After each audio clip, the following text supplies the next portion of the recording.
Welcome to this brief overview of the purpose of systematic reviews within engineering education. So we're going to break this into three relatively short topics. So first of all, we'll look at the purpose of systematic reviews. Then we'll look at comparison with other disciplines, how they've used it, why they've used them. And then finally, we'll look at identifying research questions and what type of questions systematic reviews are particularly suited for. And there are very particular purposes for this very particular approach to creating an evidence base.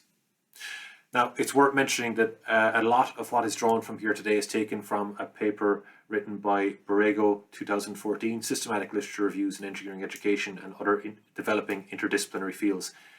I would class this paper as excellent and provides a very well-grounded approach, but also embeds it within the context of engineering education.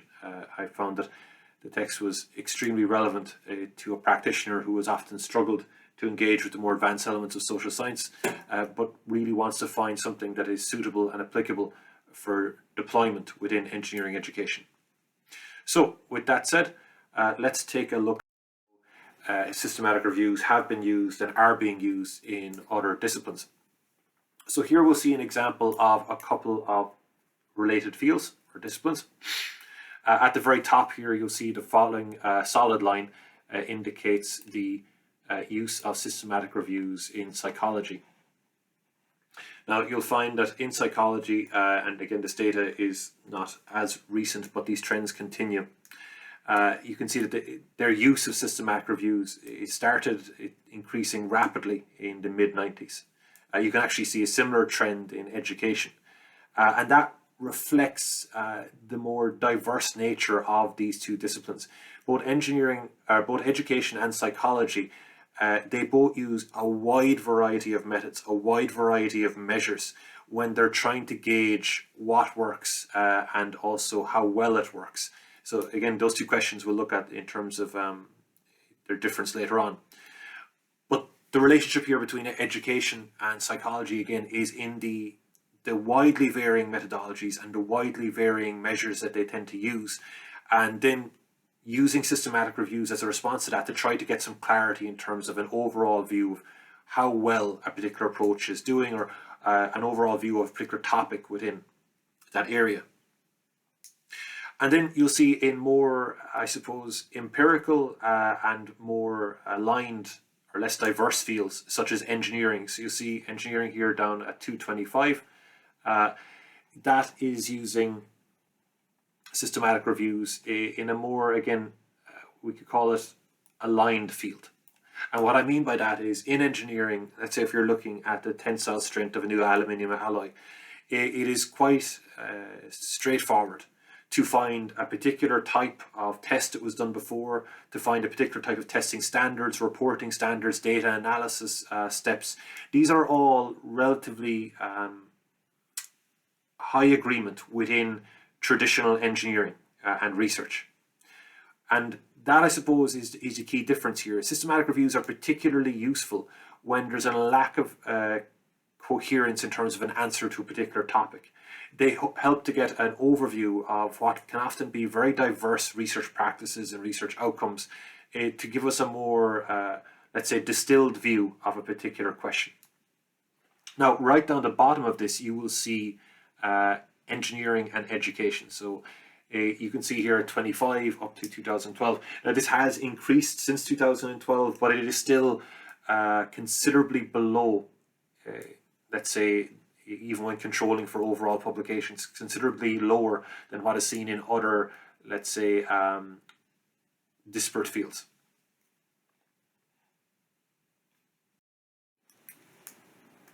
So perhaps a simpler way of looking at it is, if we're talking about bringing in this relatively complicated process with all this additional effort, why should people do this? Why should they engage in terms of their professional time to invest and develop a skill set? And why should they deploy a lot of time to create a paper? So in order for any new technique to be adopted, I do believe there should be a substantial and evident and explicit benefit, both to the individual researcher but also to the field. So the first point here, any individual research study may be fallible, either by chance or because of how it was designed and conducted or reported. And especially within the social sciences in the last 2 decades, we're hearing terms like the replication crisis, which is now moving more so into education. And this is associated with other problems, including p-hacking and post hoc hypothesizing. But basically, any individual study, even with the best will in the world, can reach flawed conclusions. And so it's important that we take any major direction from highly credible but also numerous sources. So if we're talking about adopting a different practice, we should be sure that that practice is well supported in the evidence base.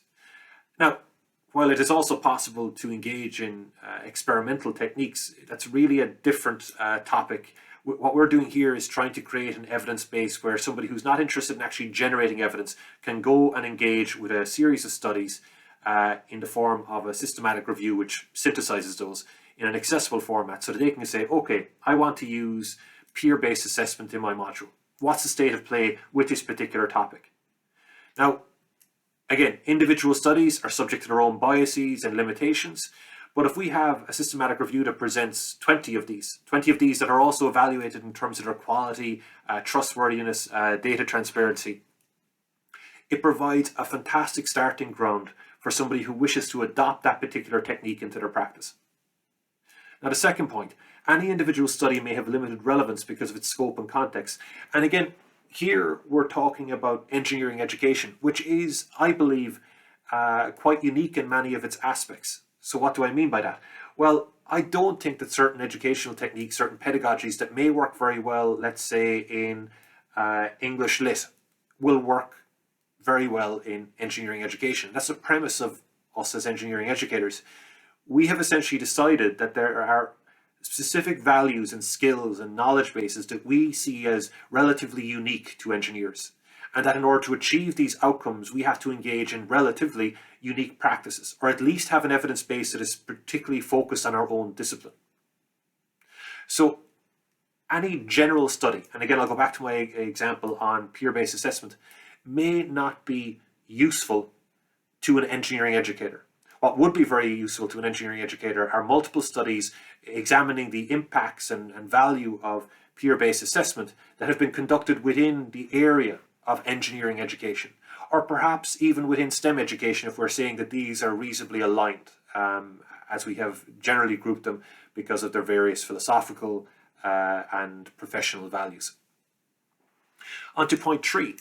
A review provides a more comprehensive and stronger picture based on many studies and settings rather than a single study. So again, you can see how this is linked to the previous two. But any single study, even if it was designed perfectly, and even if it was executed perfectly, it is still limited in terms of its relevance to the particular cohort or environment in which it was deployed. What may work very well in an Asian country in terms of a direct pedagogy practice based on certain societal values or certain socioeconomic values may not transfer to Ireland, or maybe it will transfer to Ireland, but maybe it won't transfer to Sweden, or maybe it won't transfer to Germany. And that's because there are variations across these societies, there are variations across these students. So even if you consider how much a student will come to a first year of a degree program, you could imagine that there will be variances within educational systems. Perhaps students who reach university in Germany are much stronger in mathematics and much stronger in terms of critical thinking, and perhaps that makes them a different, significantly different cohort to a first-year cohort in Ireland. So again, this is just to provide context, but multiple studies conducted in multiple different settings and comparing the differences between them provides a better and clearer picture to the practitioner who may want to adopt that practice into their lecture hall, into their module, into their class. Now, the fourth point. The task of keeping abreast of all previous and new research is usually too large for an individual. And this is really important. If the barrier to entry for using evidence-based practice for any one of us is that we have to go off and scour multiple different journals and distill dozens, if not hundreds of papers down to a couple of high quality ones and then review those just so that we can decide on a particular pedagogy, we are not going to do that. Every academic in the last couple of years has seen their workload increase, and it's only going to get busier.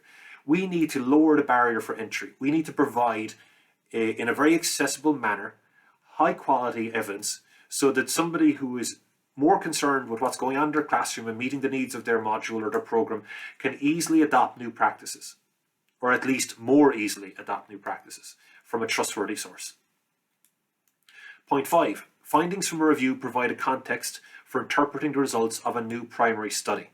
And again, this is very important, because if I was to say that I looked at this review and I found that it worked in a first year engineering cohort across multiple countries, Germany, Sweden, Australia. Well, then now I can say, if I'm now thinking of doing a new study, and I'm going to adopt the methods that were used in the systematic review studies that were included, perhaps it's a certain survey or perhaps it's a certain design, well, then that informs how I should go about actually conducting my primary study. And this is what we would love to see, let's say, in the second generation of this project. In that first people become research literate in terms of engineering education research, where we can read and interpret and perhaps adapt their practices. But we would really like to see in the long term that it goes beyond literacy and moves into capability, where now I'm actually starting to gather data on my own research practices, my own teaching practices, to see if I can further refine my own practice, but also possibly publish your practice as well, which is a key part to being recognized in terms of the excellence of your teaching at third level. And then point 6, the final point. Undertaking new primary studies without being informed about previous research may result in unnecessary, inappropriate, irrelevant, or unethical research. Now, this is a particular issue, in my opinion, for engineering education. We are currently a very young discipline by comparison to others that we previously referenced. And there is a lot of unnecessary reproduction. Now, this is different to replication. Replication is important. We need to see if the effects of a particular technique can be replicated in a different context. However, unnecessary reproduction is going back to your base problems and using, let's say, inappropriate methods or inappropriate measures, even though the previous studies 5 years ago have learned that this was not a good way, there was nothing fruitful that came out of this endeavor. And again, a systematic review here can do that. For somebody who's not widely familiar with the field, it can synthesize all these lessons learned along the way and provide a very good starting point for future research, so that we're not starting from the start again. We have learned the lessons of our predecessors and we are now building on their knowledge to create even more impactful practice in our programs. So that is why systematic reviews are needed. And this is particularly linked again to engineering education, because right now we are in, you could argue, our adolescence. We are using a wide variety of methods, we are using a wide variety of measures, and we are still finding ourselves as a discipline. And this exercise can help to, I suppose, provide a barometer in terms of the health of the discipline, but also to provide entry points for people who want to, but at the moment are a bit daunted by the very wide array of knowledge required to engage critically with these topics.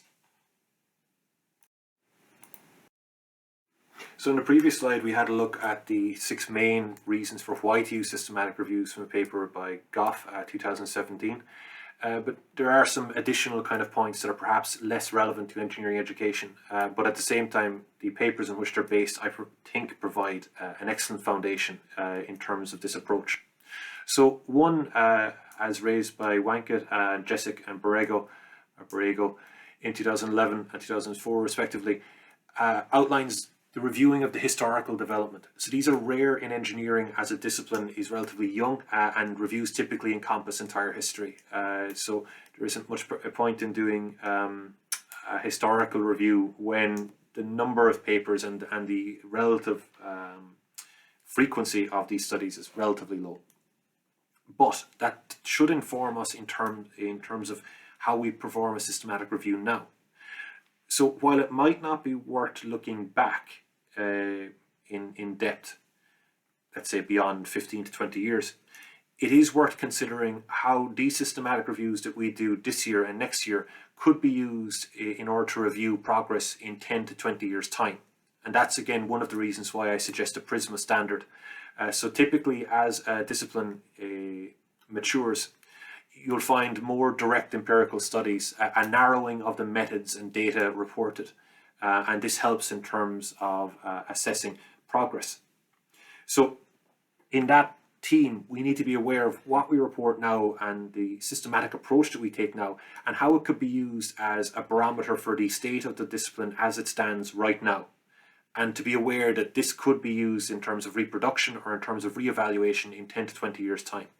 So there are reasons for why I've selected Prisma as a suitable approach, and there are reasons why the extraction and databases that we will create have been designed in a particular way, cognizant of the potential impacts in 1 to 2 decades' time. The second point is to identify gaps. So by comprehensively reviewing past work, systematic reviews can inform future research and potential broader collaborations. I would argue that this is an absolutely essential purpose of what we are doing here in this project. So by reviewing past work, we can see whether there is a suitable amount of research in a particular practice or in a particular topic. And we can use these systematic reviews to point people in those directions. So for example, it is my inclination or my suspicion that we will find quite a lot of qualitative studies examining the various impacts of different strategies and approaches, but very few larger quantitative studies in terms of the value or impact of a particular technique. Now, if this suspicion is true, well, by laying this out explicitly and by doing so in a very transparent manner, we can show that the field would benefit from adopting a newer focus, using a newer type or refined type of approaches.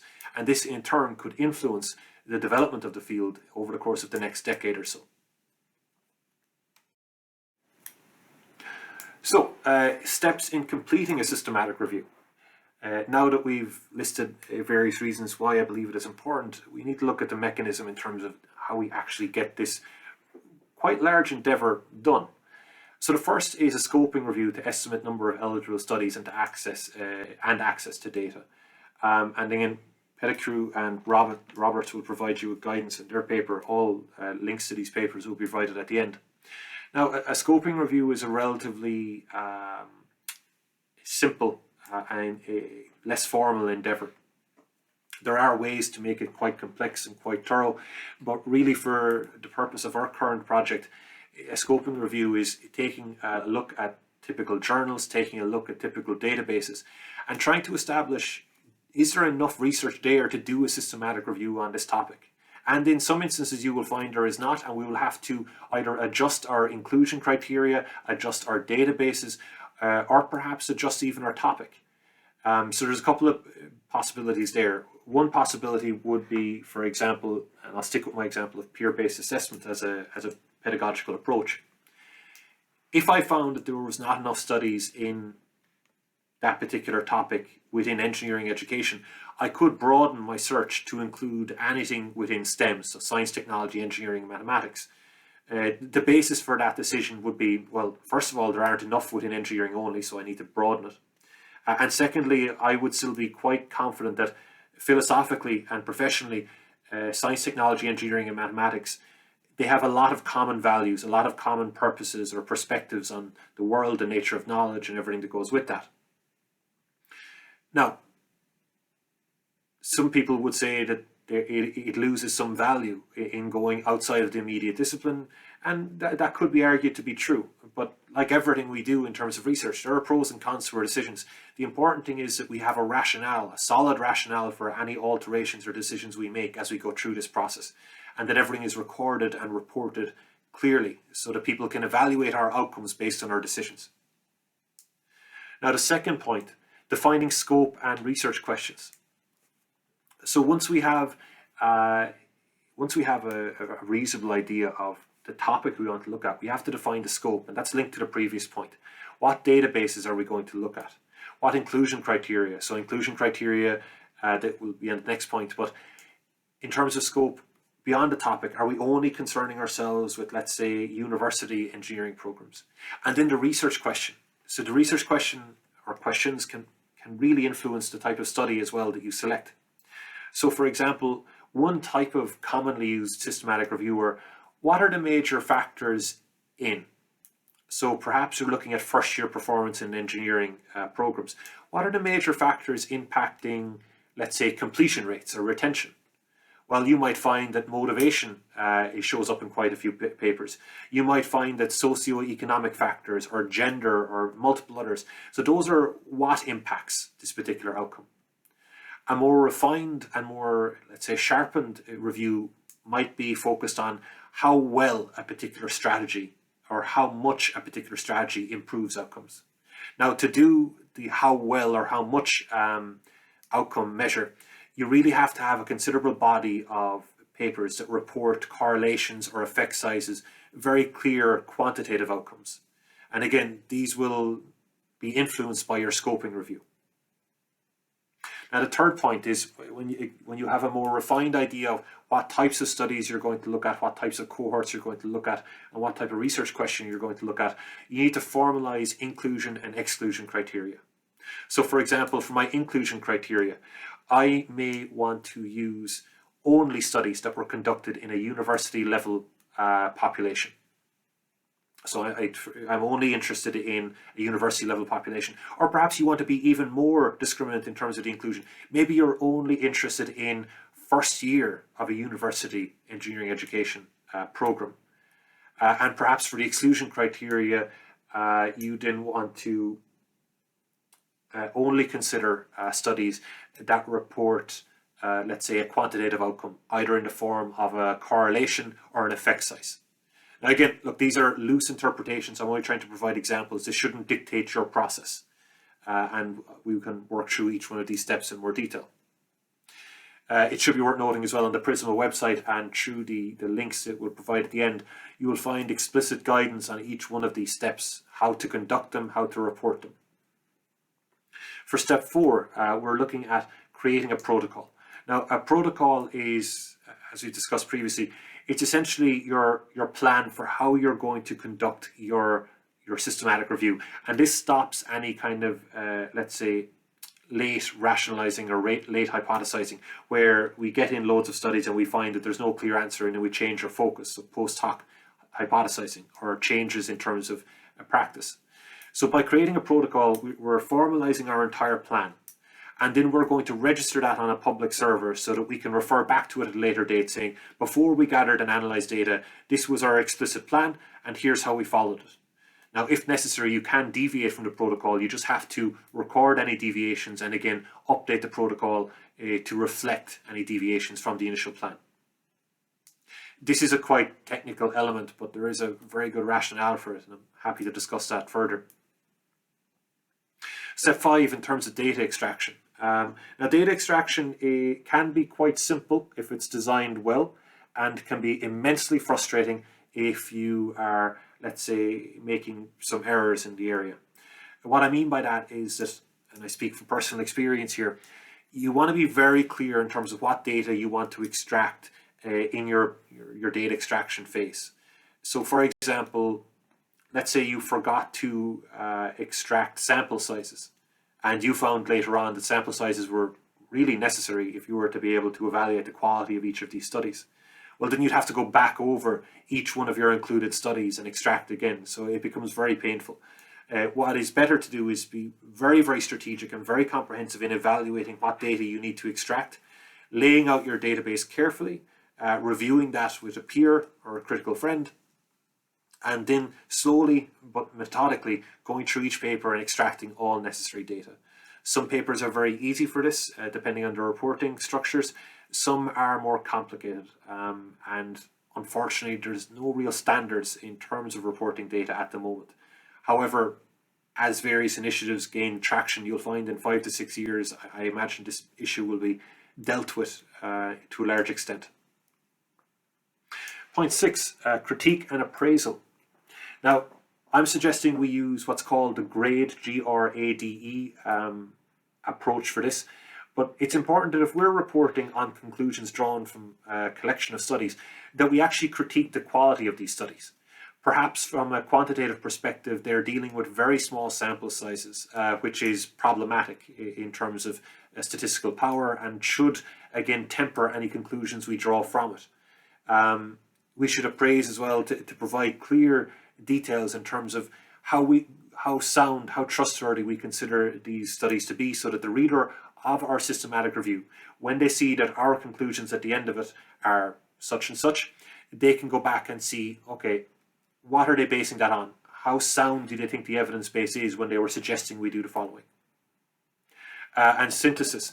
Now, synthesis typically happens in more quantitative elements of systematic reviews, and can sometimes be the point where a systematic review can evolve into a meta-analysis. This is not something that we need to be overly concerned with right now. Synthesis will usually make itself quite clear once you've completed the first 6 steps. But synthesis in its most typically used term is when we combine various quantitative outcomes from loads of studies and we try to get an aggregate score, a mean score. So whether that's correlation values between 2 variables that we're concerned with, or perhaps it's a mean score of effect sizes when we're talking about how effective a particular study was. Or we can also do it in a way with a qualitative studies, where there was, let's say, multiple conclusions that were similar in dozens of studies. We can synthesize these to one quite sound overall conclusion reflecting the included studies.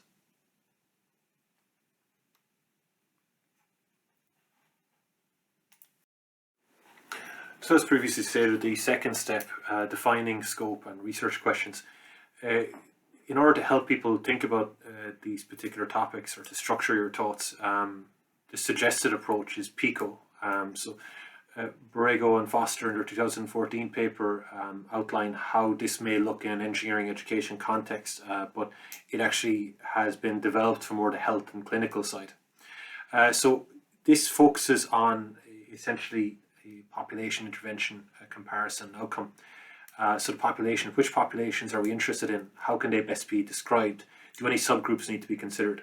And you see in this particular example, they're considering engineering students, faculty members or practicing engineers, year in school or years of work experience, specific engineering disciplines, courses, gender, race, ethnicity, disability status, institution type and country. So these are all factors you could consider in your review. So again, as previously stated, perhaps you want to go really specific. Maybe you only want to look at the question relating to perhaps major factors involved in retention in first year of university engineering degree programs. Well, then you can specify that using the population. So again, engineering, university level, first year only. But obviously then that will have considerable impacts on the amount of eligible papers. So ideally for a literature review, a systematic literature review, you want a manageable amount of papers. So you don't want to have hundreds, but at the same time, you need more than a handful if you're going to get a reasonable estimation of the state of literature. Now the second part is intervention. Which intervention activity or approach should be used? And then careful definition of what is and is not considered with respect to the intervention. Duration, incentives, curriculum, facilitator training requirements. An intervention here needs to be considered rather loosely in terms of engineering education, because if we were to only focus it in terms of this terminology used in clinical and health settings, you'd be looking at some type of drug treatment or something like that, whereas we're looking at a broader conception of an intervention. So it could be, for example, required to take a particular class. Maybe the class is the intervention. You want to measure before and after. Maybe it's motivation levels, pre and post Intro to Engineering 101. Or perhaps the intervention might not even be associated really with your research question for the systematic review. So for example, if you're looking at what are the primary factors involved in, that's perhaps less applicable to this type of structuring of your thoughts. And in comparison, what are the main alternatives to the intervention being considered? So careful definition of any control or comparison groups designed to include or exclude, e.g. is a control group required? Now, here you likely won't be able to select an adequate number of studies that are using control groups and experimental groups, or even the kind of gold standard of that, the randomized control trial approach. These are only really seen in far more established disciplines, partly due to their complexity, partly due to their cost implications. So again, Borrego has actually outlined here that control groups are uncommon in engineering education studies. So if it was a quantitative study you were looking at, you may be looking at values pre and post the class. So the class being the intervention. Maybe you're looking at a change in a non-cognitive factor, such as motivation pre and post. Or maybe it's something to do with your problem-solving abilities pre to post. Again, that's a more quantitative style study where you would be looking at perhaps even calculating an effect size at the end of it to see how much they have increased or decreased in that particular value. But there are a lot of qualitative studies as well that don't measure pre and post, and instead try to examine thoughts or feelings or emotions or beliefs that may arise because of exposure to a class over the course of a semester.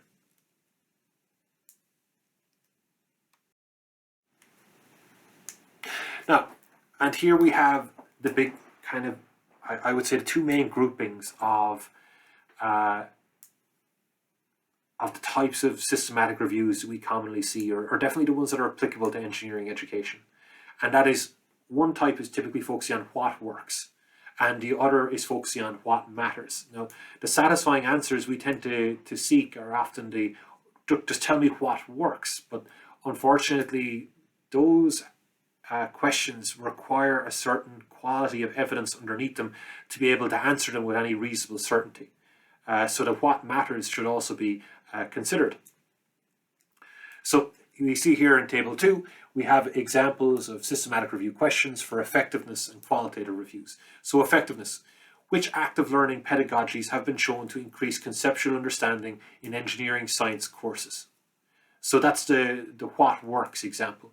And you see one below that as well. What types of peer mentoring programs, program designs effectively increase retention of engineering undergraduate students from underrepresented groups? And then the third one, do engineering design activities in after-school programs increase K-12 students' interest in engineering? And that's the what works. These would be gathering multiple studies. Let's say if we take the second point there, what types of peer mentoring programs effectively increase retention? Well, we need many studies conducted in multiple different universities, and then we'd have to compare the outcomes of them to see if they're reasonably consistent with each other. Now, what matters more focuses on the qualitative side. So it's a more depth, I suppose, in terms of its examination. And we see here under those examples, how is engineering design conceptualized in K-12 formal and informal education? Or perhaps the second one might be an easier starting point. What barriers and perceptions prevent more engineering faculty members from using student-centered pedagogies? And so in that one, you'd be looking at multiple qualitative studies that was examining basically the beliefs and perceptions of people like us, people who teach engineering. And throughout many different studies and dozens of different interviews, basically through a systematic review, we'd be hoped to synthesizing all those conclusions and major factors to create a list of what matters. Now, this is particularly relevant to our current endeavor because you'll find that a major barrier that prevents engineering lecturers from adopting student-centered pedagogies is, first and foremost, they just actually don't know what they are or how effective they are or how they would implement them in their own particular programs.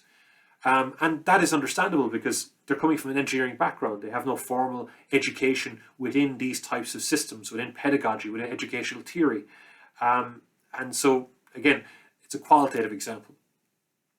And then we'll skip to the bottom one to provide a slightly different perspective.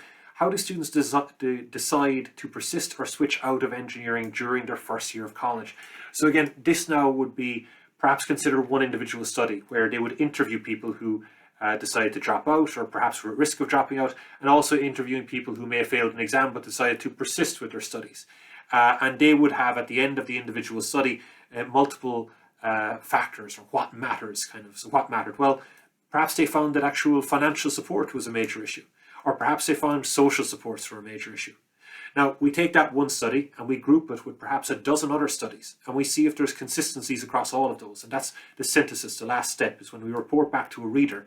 Well, after reviewing these 14 or 12 different studies that examined what caused students to drop out or to not drop out in college, we found the following common points that seem to be true across many different settings and contexts.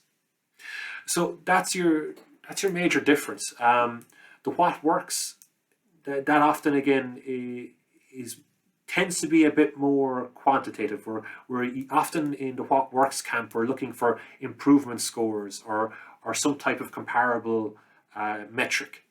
In the what matters, they tend to be qualitative studies, but systematic reviews can also be used to compare and to group qualitative studies, and that's a common misconception. A lot of people seem to think, especially if you're using Prisma, that you're trying to do a systematic review to create a meta-analysis, which is in its essence, a quantitative exercise. That's not necessarily true. It also works very well for compiling and synthesizing qualitative studies. It's just how we present that at the end and how far we can take it. It's different, but still valuable. And so here we have step 3, defining inclusion and exclusion criteria. Now, the first point we have here is identifying databases. Now, one way to do that is to look up what are considered to be high quality systematic reviews in the leading journals. So we know what the leading journals are in our discipline. We've got the European Journal for Engineering Education, we've got the Journal for Engineering Education, its American counterpart, and it's assigned with the American Society for Engineering Education. So first of all, perhaps look for what you consider to be well-written, well-structured systematic reviews. Many of them will use Prisma, some of them will use other types of systematic approaches, but most of them are comparable. The reason they're systematic is they're following a certain set of values and philosophies that are comparable. So whether you choose to use a Cochrane example or whether you choose to use Prisma, typically they are still comparable and easy to evaluate. Now, within those, you'll find that there's, I suppose the more broad one is that you identify a couple of databases within which all our major publishing sources or platforms exist.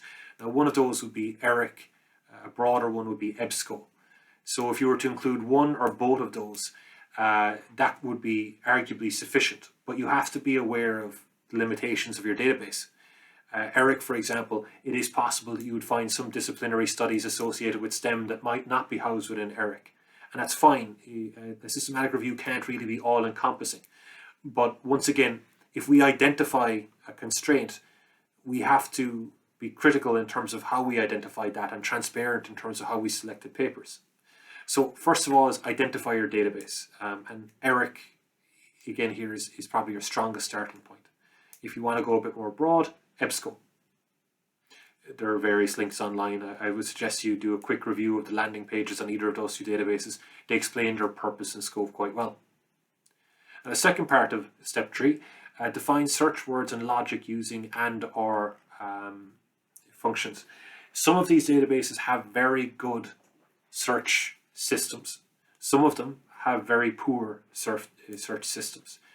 What I have found to be very effective is to do a basic search within a larger database and then export as an entire basically database into the likes of EndNote or whichever reference manager is your preference, and then I'll use the more sensitive search functions of that software to essentially break down and to identify and exclude other papers as I go. There are multiple approaches here and you can't really dictate which one to use. If you're comfortable using the search functionality and logic of the filters that are in the database that it's there online, you might be able to do everything there. But if you are familiar and comfortable with a reference manager and you want to export a large amount of papers and then screen them within the reference manager, that has advantages because you can version off your database. You can do a V1 and then review all your abstracts to see if it's included or excluded. You can then do a V2 after only keeping the most relevant papers. And then you can also use that software to, for example, search for duplicates and remove those if necessary. The third point within the third step, define types of study to be included. So again, this is to do with the PICO approach we talked about earlier. What types of studies is also linked to the type of question you want to ask. So are you looking purely for quantitative studies that are held, let's say, in third level, or are you looking for studies that are limited to within engineering education, or are you going to broaden that up for STEM? So that will be influenced by a lot of the prior decisions that you will have made. Now, what data sources So here in the table 3, again taken from the Borrego paper, which I strongly encourage you to review. One of the versions there you could use would be ERIC or EBSCO. There are more specific databases, and there are pros and cons of all of them. So, for example, if engineering education was far more mature than it is, let's say if we had thousands of quantitative papers to draw from using similar methods that were very easily comparable, we get to be way pickier with the types of studies we're going to compare. For example, in psychology, there are certain measures that are used quite a lot. So one of them might be the student motivation questionnaire. It's used an awful lot. And because that single measure is used so frequently, you could do a systematic review that is so focused that it only considers first-year university students who have completed or in studies that have used the student motivation questionnaire, and just compare those. And that provides you with a very, very solid grounding when you're interpreting your synthesis at the end. But in engineering education, again, it's more in its infancy, so we have to be a bit looser. You'll likely find, if you were considering student motivation, multiple different types of scales used. You might not have enough studies to warrant that type of systematic review. So you might have to broaden it out and consider student motivation in all STEM disciplines and see if that gets you your necessary number of texts. And that touches on another point. A key question that's often asked is how many studies are enough? That is a difficult one to answer, I should say. In some instances where there are very comparable, if not identical, measures and data analysis steps taken, 3 to 4 might be sufficient. But if you're dealing with multiple different measures in multiple different contexts, you'll need more papers to be able to draw reasonably sure conclusions. Again, you'll see different databases here. If you wanted, you could go as specific as journal databases, and there are also examples of grey literature databases. This refers to a particular problem in systematic reviews and for science in general, and that is publication bias. Now, I can't go into that too deeply here because it's a lecture in itself, but publication bias is particularly prevalent in education and social sciences, where essentially a paper that has a flashy or perhaps a positive outcome is likely to be published, whereas a paper that said there was no significant change in this variable at points A and B, or this treatment had no particular impact, those papers don't typically get published. And that's a serious problem because we're getting an inflated view. Going back to our example of student motivation, for example, there are likely hundreds, if not thousands, of studies on student motivation that showed no major increase from the start of semester to end of semester. And as such, were perhaps not pursued further by the authors, or maybe they tried to publish it, but due to journals and their own biases, they didn't want to publish a paper that had no novel or interesting finding. And this is a broader problem in terms of research. The idea that we are not publishing papers that essentially report the null hypothesis. Look, it's a broader topic, and I'm happy to discuss with any of you my thoughts on that. But the grey literature kind of provides an answer to that. The grey literature will have a look at dissertations and theses, which don't have the same pressures to report a novel finding. They might look at conference papers, or they might look at unpublished papers or non-peer-reviewed papers that equally are not subject to the same pressures for novel publication. And there are also then some techniques we can use to examine publication bias when we conduct a systematic literature review. And that is something that definitely should be done. But I'm not going to get into it here either because it is dependent on the type of studies you end up including. And we'll talk about that later on in the project. Over to the right, you'll see a selection of what I consider to be the most relevant journals to our discipline. I would encourage you to have a look at those and take a quick review of the most popular systematic reviews that are published in each of those. Each one of those journals has very different standards, very different guidelines for what they consider to be acceptable for literature review. Some of them will only take literature reviews that have a pre-registered protocol. Others are happy to do narrative reviews, which are not systematic at all, and as such don't involve pre-registration or open data. So standards vary widely, but this is typical of any discipline.